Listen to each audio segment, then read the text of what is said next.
Roger Bakaza ya Nzambe. Roger Bakaza ya Nzambe, un serviteur de Dieu.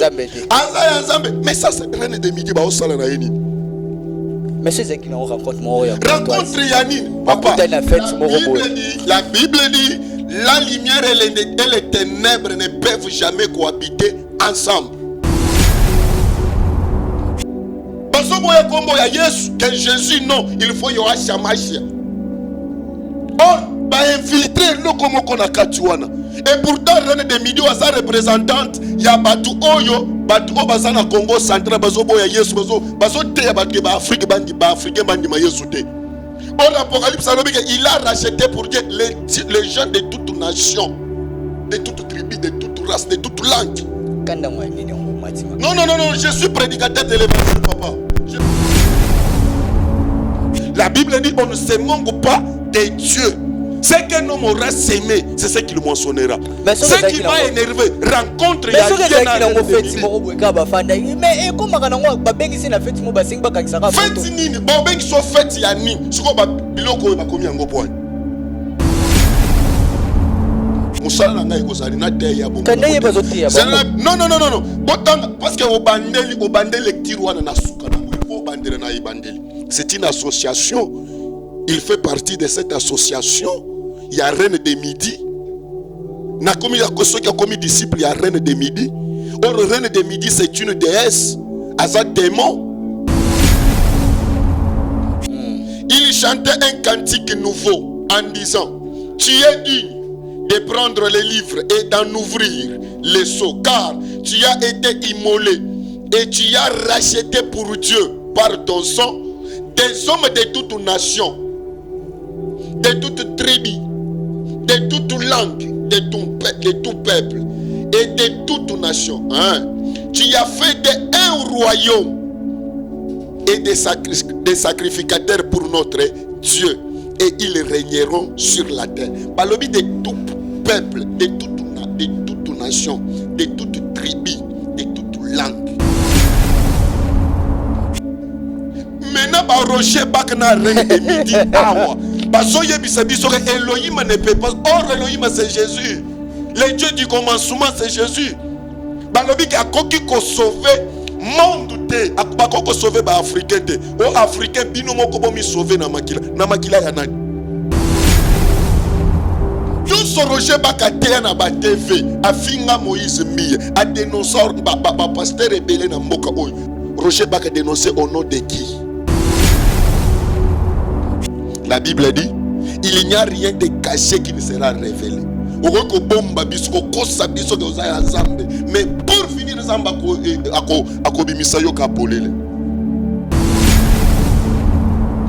la caméra, ce qui te l'obité, et surtout na poto. Donc, ça destiné à enfer.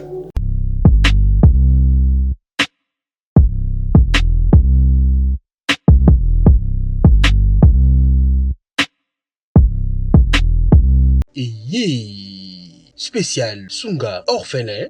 De soutenir orphelinat Vida. Nakata orphelinat Vida. Bolingonde Vandi. Denge okanisi bazo telengana. Nzamba pambola yo. Orphelinat Vida. Nzamba teli sonae awa. Eloko nyonso za nango. Yaka contacter orphelinat Vida. Misolo na yo okabula ngona banani. Orphelinat Vida. Ici quand bazo bana baza orphelin. Botana Nzambe Shalom bisika nsobizwa mibino awa nazali na orphelinat Vida na yaki na papa Chico pour na kotala penza si réellement si makambo toyoka ka mama Emily Seti Mainga existaka. Mais quand on est venu, on a trouvé que c'est vrai. Surtout ça la bolam livre souvenir et fondement. Même après la mort, même après le retour à Christ, il y a misana biso et témoigner biso liboso na Nzambe.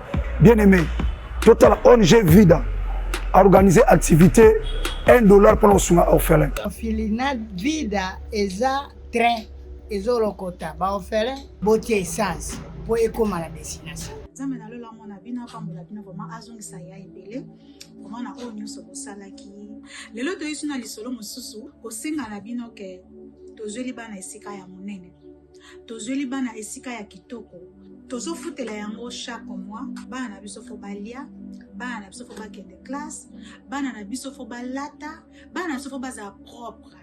Nasepelaka na donner oyo bango bayoka mbongo na Nzambe et puis basalaka Nzambe asengi parce que c'est eloko Nzambe asengi nga na yebisa ki Nzambe tu m'as donné cette vision mais je vais pas travailler toute seule ba boza loka ba provision atie tout autour de moi na yango soki olingi osunga benga biso na +1 64 75 33 43 10 topé bengi biso na +243 97 666 66 04. Shalom, c'est prophète Moïse Makoma, ministère Ozana. Mingi baloba qui était Seigneur Jésus qui sa sala kalisu sute nenge abanda ki ko sala kala. Yango ngai pe na ibisa ki ba oyo ba tambola partout, ba luka ba délivrance, ba matana ba via ba kenda partout, ba délivrance simbate boya et pas na Seigneur Jésus qui sende bokobika. Ba tuana pe ba yaki pe ba leki ba délivrance ba biki bino moko bo tala ba témoignage.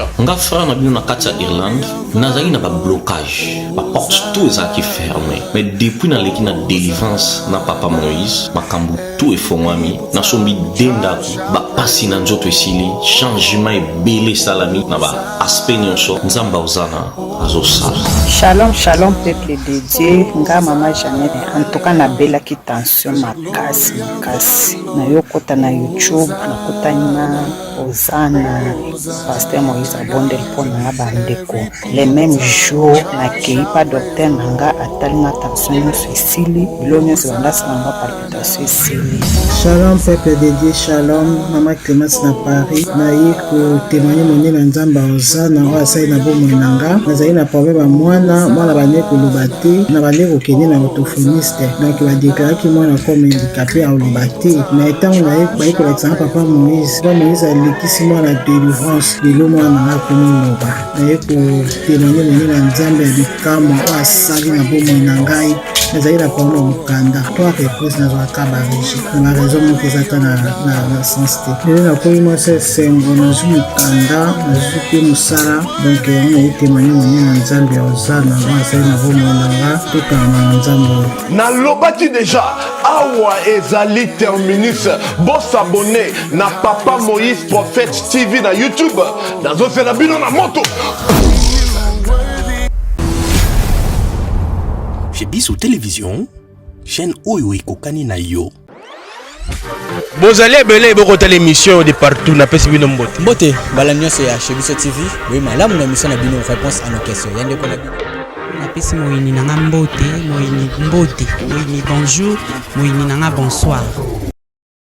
Bonjour, bonsoir, ça dépend à l'heure que vous nous suivez partout dans le monde. Merci pour cette confiance sur la chaîne qui nous ressemble tous chez Biso Télévision. Vous êtes nombreux, vous êtes là, Boulanda Biso la Mokil Mobimba, vous êtes ici à Kinshasa, la capitale de la République démocratique du Congo. Vous êtes à Lubumbashi, vous êtes à Kolwezi, vous êtes à Owele, Bawele, Congo Central, Bumba, Chopo, Bunia, Beni. Merci pour cette confiance, vous nous suivez partout. Et vous êtes à l'extérieur du pays, comme je l'ai dit toujours, vous êtes au Rwanda, Zambie, Zimbabwe, Côte d'Ivoire, Sénégal, Cameroun, Centrafrique, partout ici en Afrique et en Australie. Vous êtes en Chypre, aux États-Unis, Canada, France, Belgique, partout dans le monde, Suisse. Merci pour votre confiance et la fidélité sur la chaîne qui nous ressemble tous chez Biso Télévision. Déjà plus de 152 000 abonnés, bientôt là 153 000 abonnés. Si c'est pour la première fois que tu nous captes, là c'est écrit juste en haut s'abonner, appuyer ou cliquer et il y aura une cloche qui va sortir. Je vais être la première à recevoir toute notification sur la chaîne qui nous ressemble tous chez Biso Télévision. Appuyez sur la cloche, vous ne serez jamais déçus. Voilà. Merci à vous, merci à toute l'équipe de Biso Télévision, merci à Chris derrière la caméra, Dinesh Monsolo à la réalisation, Elias ainsi à la réalisation, merci à vous. Tous mes partenaires, vous êtes nombreux, vous voulez faire d'abord passer vos articles, vos publicités sur la chaîne qui nous ressemble, Biso Télévision, c'est simple, appelez le numéro qui est là, plus de 243 963 58 56, donc là vous ne serez jamais déçus. Et mes partenaires, je salue Madame SKS, elle qui fait pleuvoir de l'argent comme des larmes. Merci à toi, merci à Madame Jessica Longonia ainsi que la Fondation Action Rap.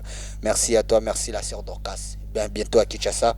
Merci à Madame Emily Maïnga Seti, non pas parce que tu as l'argent, mais tu as l'amour des gens.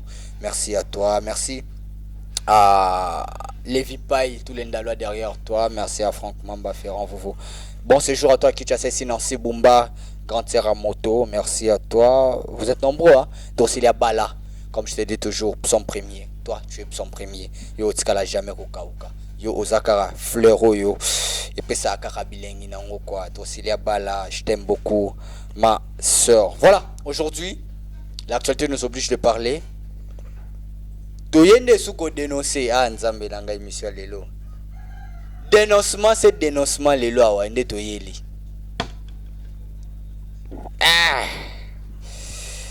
Verset biblique on a mon autant. Je suis avec le prophète Félix. Yozuka, wozo banganote, oyeli sus. Ah, papa Brad. Makambo yo. Toyebite sotosuka nango wapi. Bon, lokola serviteur de Dieu, lokola missionnaire, lokola prophète, suis appelé Yakoloba. Parce que tozana ngonga ya suka yesozo ya kalate. Na période oyo, o tozana temps ya pokolo aya. Les diables multiplient aussi ba moyen na ye juste pour à corrompre l'église. A pengu sa séduction oye soit lobby na Matthieu chapitre 24. Na bandi d'abord koloba opesi na tambo tete na otuni. Oye wala na lolo kote lokote la oye lisusu. Na ye papa. La personne en beauté là. Merci papa. Zena tanga na verset moko awa. Luka tanga. Zena tanga na verset moko awa et ko sala biso bien. Matthieu chapitre 24. Matthieu 24. Matthieu chapitre 24. Verset 11. Plusieurs faux prophètes s'élèveront et ils séduiront beaucoup de gens. Bordel me belé. Bakoya ebele. Mais musala na bango ezani ko séduire. Bazo séduire banani. Bana ya Nzambe o Yesu akufela na croix. Jésus-Christ de Nazareth. Akufwa mutakala babetie fimbu, babetie basete ekoti ya esube. Jésus est mort entre les cieux et la terre. Akufa mutu esimbalo la te makolonyata mabelete. Il est mort suspendu entre les cieux et la terre. Akufa en nécropole. Torturé à la croix du calvaire, à la montagne de Golgotha. Jésus a payé le prix. Pour na kosomba yonanga. Pour na kosomba ndeko azolanda émission oyo. C'est très profond. Ba faux prophète, bazoya, ba faux serviteur de Dieu, bazoya balati poso ya même, bazolo ba français ya bien, baso maîtriser ba verset de la Bible. Juste pas ba corrompre conscience ya batu, mais en soi baza ba serviteur du diable. Il est mort entre les cieux et la terre. Tu sais pourquoi? Pour réconcilier les cieux et la terre. Gloire à Dieu. Parce que depuis le jardin d'Éden, les ciels et la terre s'étaient séparés. Nzambe na batu bakabwana, Nzambe musanto boya lisuma lobi ngana yo mutu, tokoko kutanate. Mais quand Jésus est mort, Moïse était venu. Moïse n'a pas pu réconcilier les hommes et Dieu. Élie est venu, il n'a pas pu réconcilier. Il aurait fallu que les fils uniques viennent. Jésus-Christ de Nazareth. Quand il est mort, la Bible, il est mort entre les cieux et la terre. Pour frapper Dieu et l'affaiblir, frapper les hommes et les affaiblir et les réconcilier à la croix. Or, frapper Dieu, c'est les faire quitter de la loi jusqu'à la grâce. Et frapper les hommes, c'est les faire quitter du péché jusqu'à la rédemption.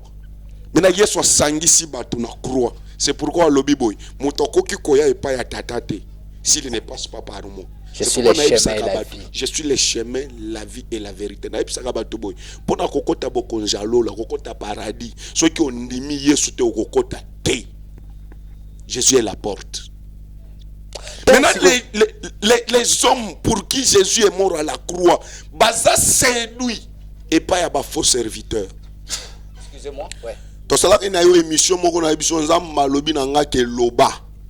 Oui, Bakanga Félix Grace, les jeunes lions. Prophète Félix Grace, les jeunes lions. Vous avez une question, Moussous? C'est là la personne beauté. Bonne santé. Naza bien. Kimia. Kimia Zali. Naza tranquille. oyi kotumbola nga po anini nga naye kotumbola yo te oza mpe mosali ya nzambe accepte les risques efe ya koyamba mosali ya nzambe na plateau na tosola makambo ya nzambe oza mpe mosali ya nzambe accepte les risques amen natumboli yo te nana posaka toloba vérité parce que l'air est grave. Là-bas, c'est très bazar. Ah, c'est très... Nena to image mo quoi. Voilà, jusque potano na otumbola ngo penande. Akoba tinda ki oloba. Lelo koloba. Ensemble avec vous, total image. Dini, j'ai deux mois, montre-moi seulement cette image. T'as la image au bas là que ça bissoir. Au moins na suka. OK. Au moins pe na suka. Namoni. Au moins na katikati. Namoni. Moni mama wana. Namoni. Au moins tata aza mpanzi. Namoni. Wa mpato aza koto babenga ke masambukidi. OK. Masambukidi. Mama wana babenga ke nani? La reine des midi. La reine des midi. Tout ça dans la baron balé. Ah, Nzambi wanye, Nzambi wanye, Nzambi wanye la baron balé. Pourquoi tu chiales na Namolo bisawo na munoko abashino. Pourquoi tu tikala na bango mibale? Silisa. Te. Il faut to silisa, to bombarder. Omoni masambukidi, omoni mama. Kutu na yebaka kombo na yete mais na mona ka na TV, na yebaka kombo na yete. Retour à l'authenticité. OK. Il y a pouvoir bakoko. Aza lokola muto wa Congo central. Na ye kaka elobeli na ye. Aboya ka Yesu.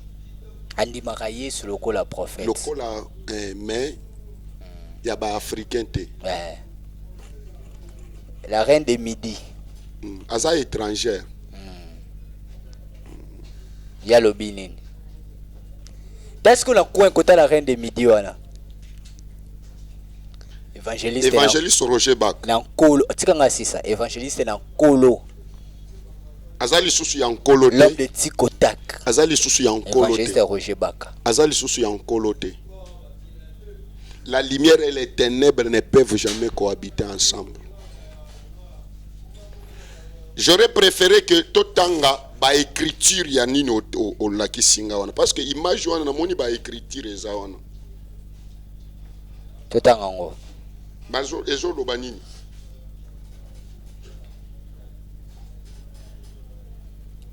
Yango yo pesa ngo. Zela esike bandeli.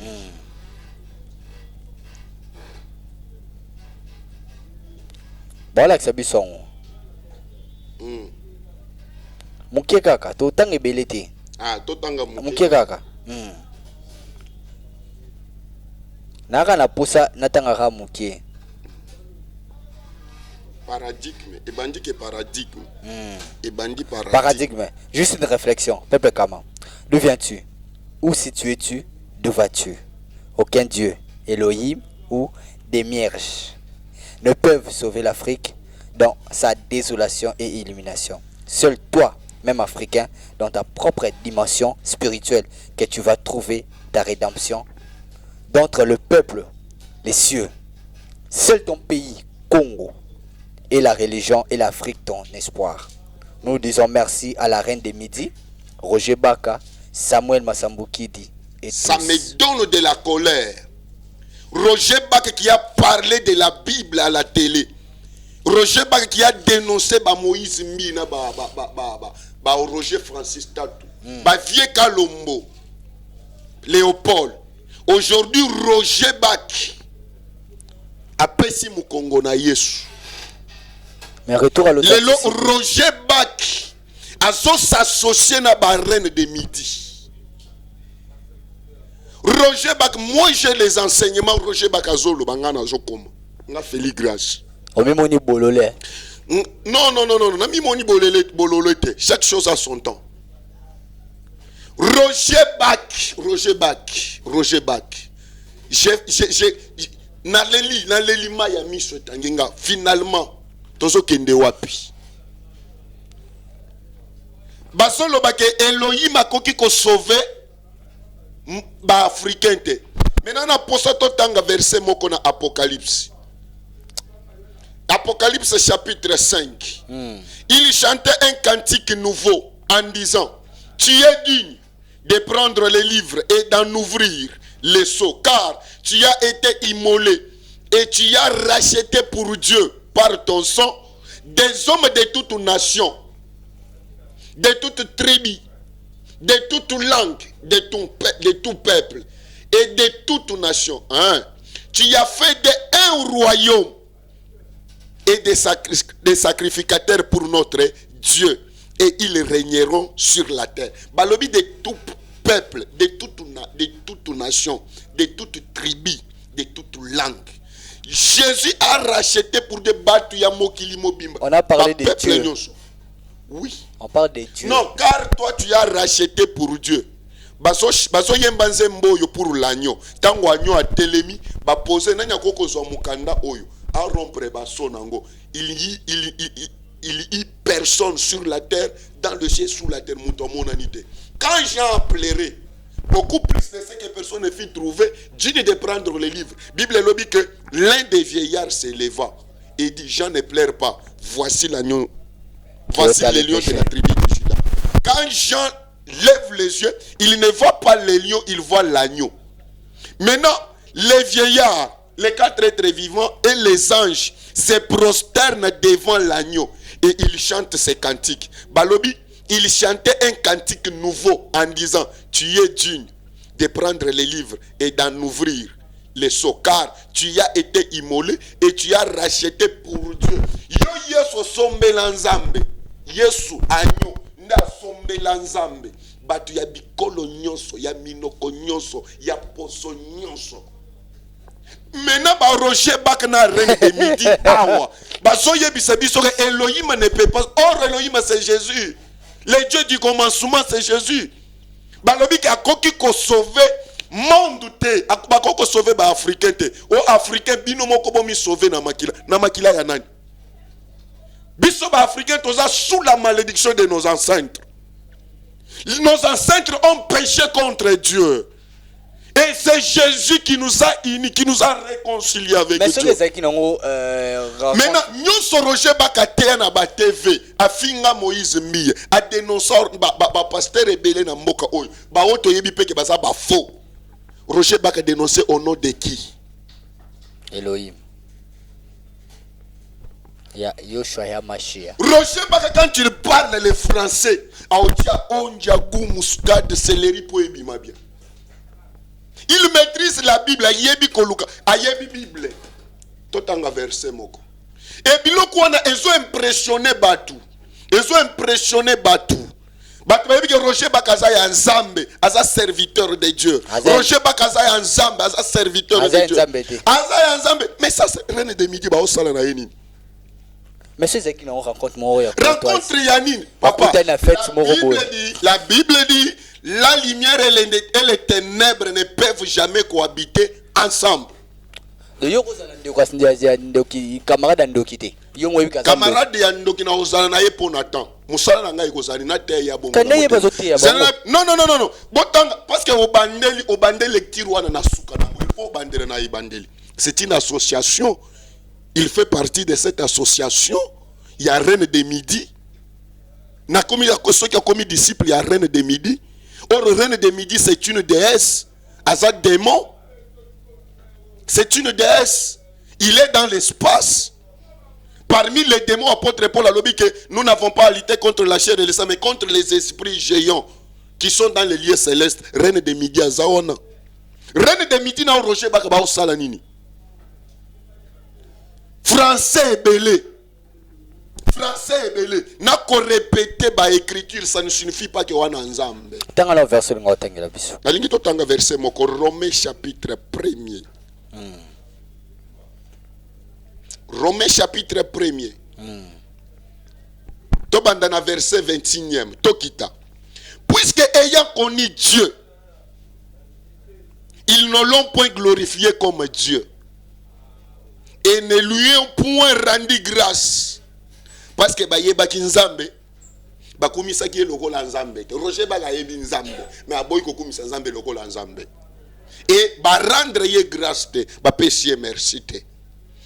Merci Roger Baka opesa église ya Yesu. Merci Roger Baka opesa nzambe yango wana ya kusangana na reine de midi. Na Samuel Masambukidi. Comme wana kuteza makasi na prononcer yango bien te. Écoutez, la Bible dit, mais ils se sont égarés dans leurs pensées et leur cœur sans intelligence a été plongé dans les ténèbres. Na ba répétition ya ba verset ba s'égarer ba ke ko simba satana pour apesa bango connaissance. Pour apesa bango ba apesa bango maîtrise ya parole. Wana bazomona déjà Saint François d'Assise. Agam, un démon qui travaille le mardi. Démon ya connaissance o ba invoka kana catholique. Agam babenga kaye Saint François d'Assise, ba salela kaye culte na catholique, c'est un démon. Démon ya connaissance. Démon ya division. Yenda divisaka ba famille, yenda divisaka mabala. Un démon séparateur.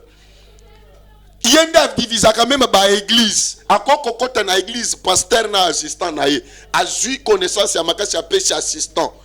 Assistant zo expliquer ba écriture bien. Et créer trouble na bandimi. Bandimi non to bisto linge kaka assistant, ya leki titulaire et créer démon séparateur. Nebatu o bakendaka komona po apesa bango connaissance. La Bible dit, ils se sont égarés dans leurs pensées et leur cœur sans intelligence a été plongé dans les ténèbres. Se vantant d'être sage, Roger Baka se vantant na ba TV kaza sage, kaza intellectuel.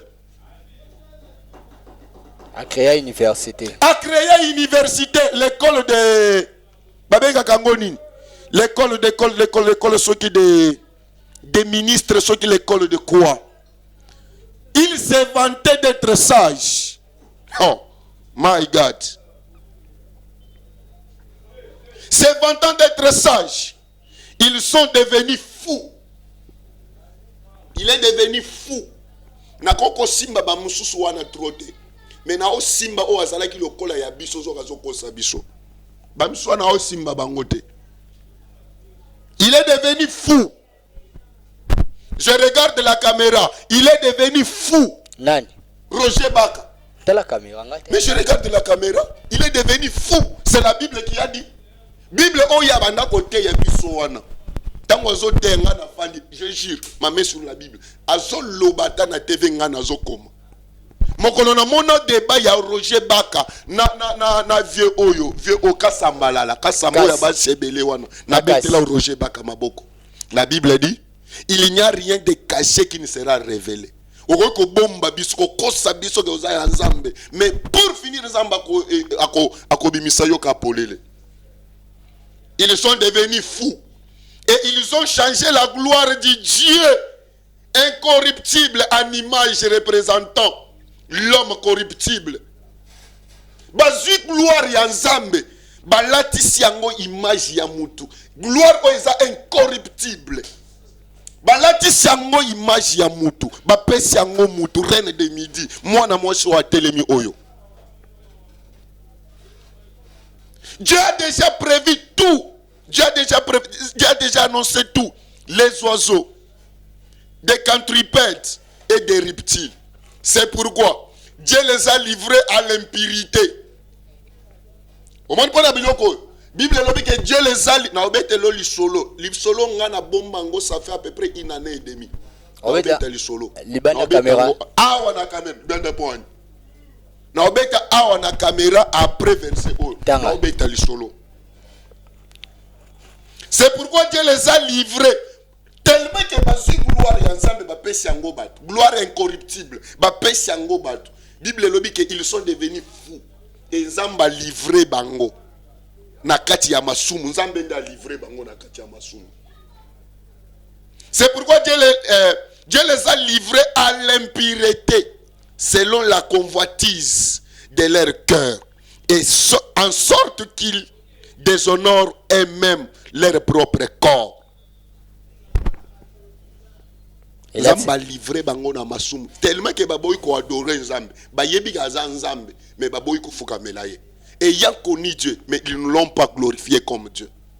babungi na makanisi na bango babanda kokanisi ke baza mayele Roger baka finga bato ebele na ba plateau na ba débat alobi eza problème ya kozanga mayele eza problème alobela maloba wana même vie ka sambalala kaska sambalala ya Branham alobela ye maloba wana émission na zana ngona téléphone lobi papa même si tu n'es pas intelligent c'est noir sur blanc makambo oyo koko donc autrement dit alinga ye savait ka samba mayele te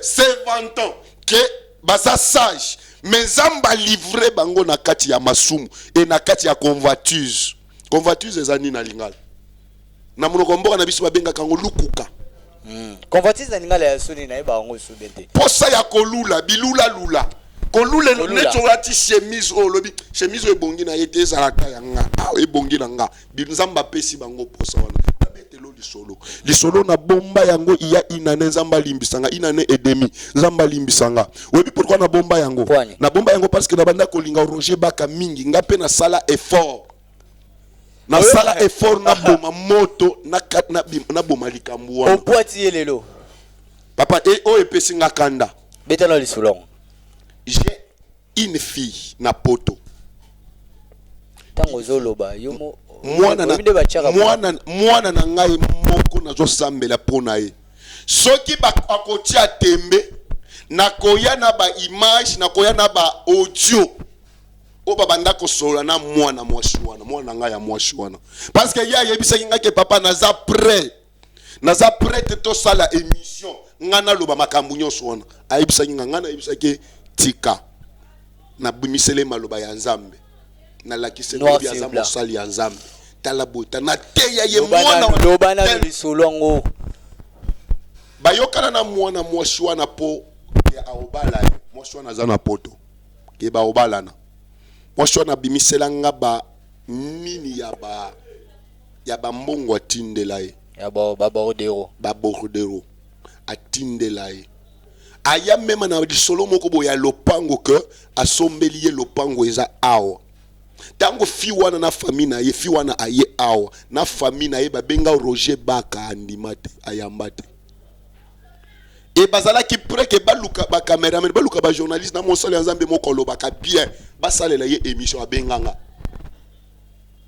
batala makambo Roger baka salinga mais Roger baka oboya ko sala ngoponi na boya ko sala ngo parce que c'est un homme de Dieu na banda kolinga ye Nzamba révélanga na note que il est faux. Wewe koko zala obungi na yo. Mais Nzamba bomeli yo na no moto. Posa ozonga o se repentir. Na bomba na escroquer bambongo wana nyos. Alia mbongo nyoso na isolo ya lopango wana alia. Nga feli grâce na zwa numéro ya Roger Baka. Nga na Roger Baka tokutana na no bohete. Mokolo moko kaka. Tokutana na kutana Roger Baka en face c'était na victoire. Bazala ki na frère Mike Flor. Batelemi na victoire. To pesa ni mbote na Mike Flor na tali pe oh évangéliste Roger Baka na pesi bonjour. Na ebité so ki a découvrir ki ngate. Mais Roger nani nde to solola ki na Mike Flor. Frère Mike bonjour. To sololi wana ngana leki. Nde mokolo mo ngana Roger Baka totala ni boto. Mais bobenga la quand même. To benga te. Ngana ye ko zwa numéro na ye na émission na ye moko. Tango likambo wana yindi. Ngalobi il aurait fallu que na benga ye na sola na ye en face. Na yebisa ye. Na benga ye na se présenter izanga prophète Félix Glace il faut tokutana pour que mo akata téléphone na banda ko benga ya marangate. Mais na boma moto wana na loba na ngak ke azamo sali ya Nzambe. Ah papa Brad Nzamba na réseau to sana yo émission semaine wana. Nzamba lobi na ngake baza ebele baza corrompu par le diable. Bazo sambela pona batu. Croyant que bazo sambela kombo ya Yesu mais bazo sambela kombo ya ba démon. Bazo zo ba étoile ya bato bazo tinda na mai. Na mai ba démon bazo bimana bazo zo ba étoile ya bato wana. J'avais dit ça. Natanga ki kombo na yebisa ki oye na otanga ba kombo ya ba mike mais na oya kotanga ba kombo ya ba misusu. Soki tolobite papa Brad na otala caméra soki tolobite ba am nyonso Roger Baka sambela rapona bango et surtout na poto ba am nyonso Roger Baka sambela pona bango donc ba sa destiné na enfer parce que yibi déjà ba étoile na bango na yebi après émission oyo Roger Baka zaka mutu wa Brital ayebi tellement kazana ba connaissance ebele aoluka kangisanga soki aoluka kangisanga nga pe tokende na monde wana totia ba connaissance na ba connaissance to brandir ba preuve parce que on ne peut pas se jouer de l'évangile. La Bible dit on ne se moque pas de Dieu. Ce qu'un homme aura sémé, c'est ce qu'il moissonnera. Ce qui m'a énervé, rencontre mais ce que na ngo feti mo boeka ba fanda mais e koma kana ngo ba bengi sina feti mo ba sing ba kanisaka photo feti nini ba bengi so feti ya nini siko ba biloko ba komi yango poani omoni ke na sengi ke bandela na ibandeli oyoka makambo balobi wana association nga na osenga bo elek batanga ya koma yango nyoso bana ya Nzambe batanga. Le Lord Roger Bak est contre le Messie. Le Lord Roger Bak est contre Jésus. Bazobo ya kombo ya Yesu que Jésus non, il faut yo ashamashia. Or ba infiltrer lo komo kona katuana. Et pourtant René de Midi wa sa représentante ya batu oyo batu o bazana Congo central bazobo ya Yesu bazo te ya batu ba Afrique bandi ba africain bandi ma Yesu te. Or l'Apocalypse il a racheté pour Dieu les gens de toute nation, de toute tribu, de toute race, de toute langue. Non, non, non, non, je suis prédicateur de l'évangile, papa. Je suis prédicateur de l'évangile.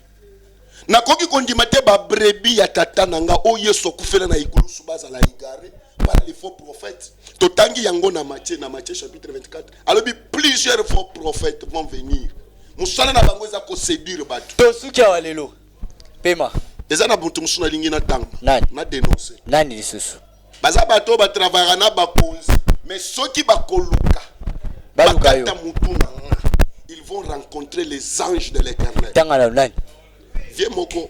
Awuti na ebite soki awuti mandaka soki awuti soki mandaka soki Équateur soki wapi.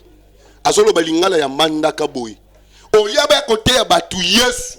Mais à sauter ayena bakisi na bango ya mboka na banzamba lobi nga Feli grâce tu ne vois pas nga lobi nini o Emmanuel Toti Seigneur qu'est-ce qui se passe nga Feli grâce tu ne vois pas pourquoi le peuple est égaré tellement bato belé ya bato des millions ya bato bazo kende kuna bango nyuso bazo kende kobunga bazo kende kotia bango elembu ya mabe Emmanuel Toti nga bisi Nzambe azana bato ana ba ministre na ba magistrat na ba généraux na église na ye ba osala nga pasi Nzambe lobi na nga soki na Nzambe na likolo na contrôle ka monde oyo komeka aussi longtemps que mission na yo esili na noté akokutana na nga obela liboma Totiki lelo tangi mibale Totiki ya pesa numéro de téléphone koloba sur le côté numéro de téléphone kaka koloba lisu sur le côté plus 243 85 289 42 44 Bandela plus 243 85 289 42 44 nakoko lobelo ko moko suka non non loba grave te mukeka une minute ça ebele nazozela lokola bozana ba connaissance na l'état ngapena na connaissance na lola to s'affronter bino na l'état ngana Nzambe bozana ba connaissance ngada bona na mwana muke nazana no mwana muke na petit dimi mo boy bino bwana ba ministre boy bani na ba généraux na ba magistrat minimero na nga yango wana nazana Kinshasa tango bokolinga ko sala ngana na Nzambe Nzambe atindi ngana loba courage na zui oyo Nzambe muto apesinga toko s'affronter bino na nzoto ngana. Ça l'est fini pour aujourd'hui. Merci beaucoup Tozalaki voilà prophète Félix grâce et Sili. Et Silit. Tika. OK, Natiki. Merci. Prochainement, on se retrouve prochainement pour un nouveau numéro. Au revoir. Oui, je confirme des boutiques et Tikala Moko na République démocratique du Congo. Miss Lo boutique a memeli biso poto na Kinshasa. Ah, merci mingi na Mama Laura na ndenge o memeli biso poto na Kinshasa.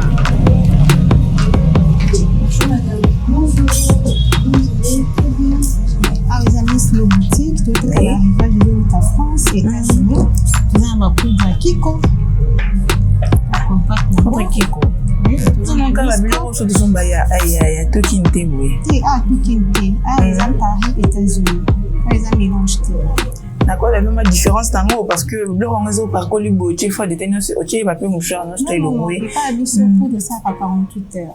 Ah, en tout cas ma qualité na moni hein. Mwana mama kobuka na te. Soko lingi olata kitoko pe baye bayo yaka mbangu na Miss Lo boutique.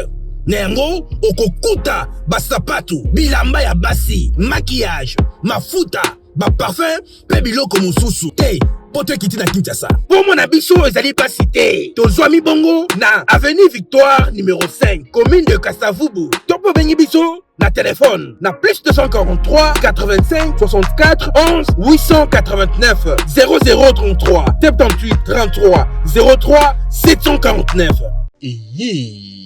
Spécial Sunga orphelin. To soutenir orphelinat Vida. Na kati ya orphelinat Vida bolingo nde vandi. Ndenge okanisi baye bazotelengana nzambe apambola yo. Orphelinat Vida nzambe atie liso na ye awa. eloko nyonso ozala nango yaka contacte orphelinat Vida. misolo na yo okabola yango na banani orphelinat Vida esika bazozwa bana oyo baza baorphelin mpe baza délaissé. Botana nzambe shalom bisika nso bizwa mibino awa nazali na orphelinat Vida. Nayaki na bapashiko mpona kotala penza si réellement si makambo toyokaka ya mama Emily Seti Mainga existaka. Mais quand on est venu, on a trouvé que c'est vrai. Surtout ça la bolam livre souvenir et fondement. Même après la mort, même après le retour à Christ, il y a misana biso et témoigner biso liboso na nzambe.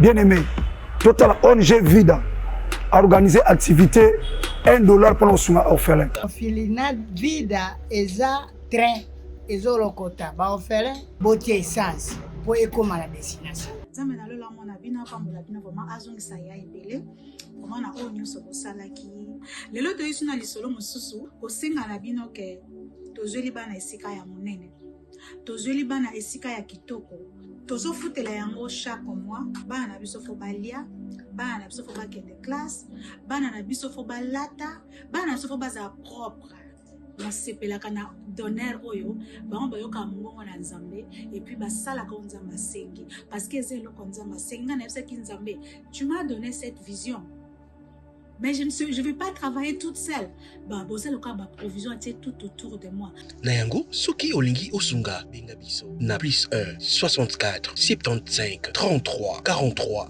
10 topé bengi biso na plus 243 97 666 66 04